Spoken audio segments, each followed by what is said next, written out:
Plots time. నమస్తే, this is Ravi Prakash. ఈ video marketing people కోసం.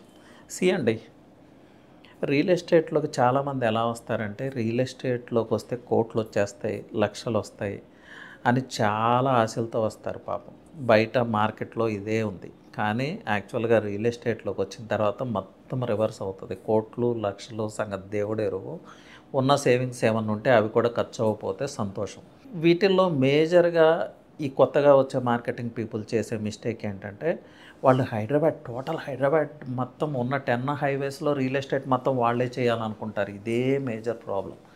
నా సజెషన్ ఏంటంటే, ఏ రియల్టర్కైనా select your farm place first అండి. అంటే సెలెక్ట్ యువర్ ఫార్మింగ్. ఒక పర్టికులర్ ప్లేస్ని సెలెక్ట్ చేసుకోండి. ఇప్పుడు మీరు ఎక్కడ ఫార్మింగ్ చేయబోతున్నారంటే, మీ ప్రొఫెషన్ని ఎక్కడ ఇంప్లిమెంట్ చేయబోతున్నారు. అది బెంగళూరు హైవేనా, లేదంటే ముంబై హైవేనా, శ్రీశైలం హైవేనా, ఇవి ఎలా సెలెక్ట్ చేసుకోవాలంటే, మీకున్న contacts, proper kind of developer, మీకు తెలిసిన ప్రాపర్ కైండ్ ఆఫ్ డెవలపర్ ఏ హైవేలో ఉన్నాడు, అలాగే మీ లివింగ్ స్పేస్ ఎక్కడుంది. మీరు వెస్ట్ పార్ట్లో ఉంటా, సౌత్ పార్ట్ ఆఫ్ హైదరాబాద్లో బిజినెస్ చేయాలి అనుకుంటే lot of time waste. So ఈ ఫ్యాక్టర్స్ అన్నిటిని దృష్టిలో పెట్టుకొని ఒక్క హైవేని సెలెక్ట్ చేసుకోండి ఫస్ట్. ఆ హైవేని సెలెక్ట్ చేసుకున్న తర్వాత ఆ హైవే యొక్క లొకేషన్ అడ్వాంటేజెస్ ఏంటి అంటే ప్రోస్ అండ్ కాన్స్ మీద కొంచెం స్టడీ చేయండి. లేకపోతే ఎవరి దగ్గర సీనియర్స్ దగ్గర తెలుసుకోండి.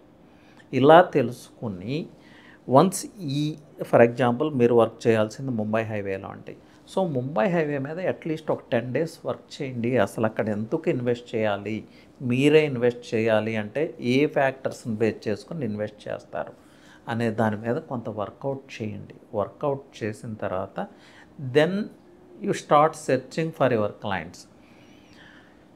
సో క్లయింట్స్ ఎక్కడి నుంచి వస్తారు, ఎలా వస్తారు అంటే, అది మీకున్న ఫ్రెండ్ సర్కిల్ కావచ్చు, మీకున్న రిలేటివ్స్ కావచ్చు, మీకున్న సోషల్ సర్కిల్ కావచ్చు. అలాగే ఈరోజు డిజిటల్ మార్కెటింగ్ అనేది చాలా కీ రోల్ పోషిస్తూ ఉంది.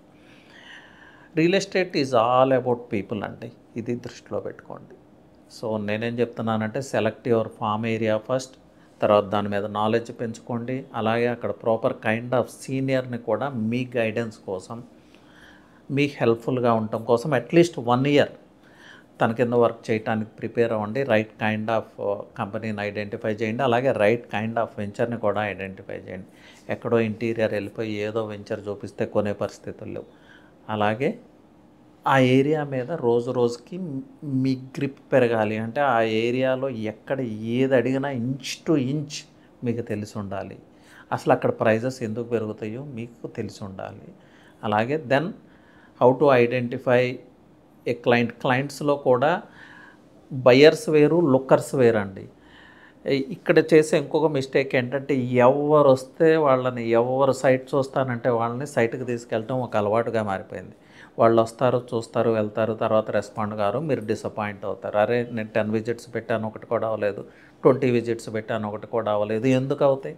మీరు తనతో 1-to-1లో పార్టిసిపేట్ చేశారా?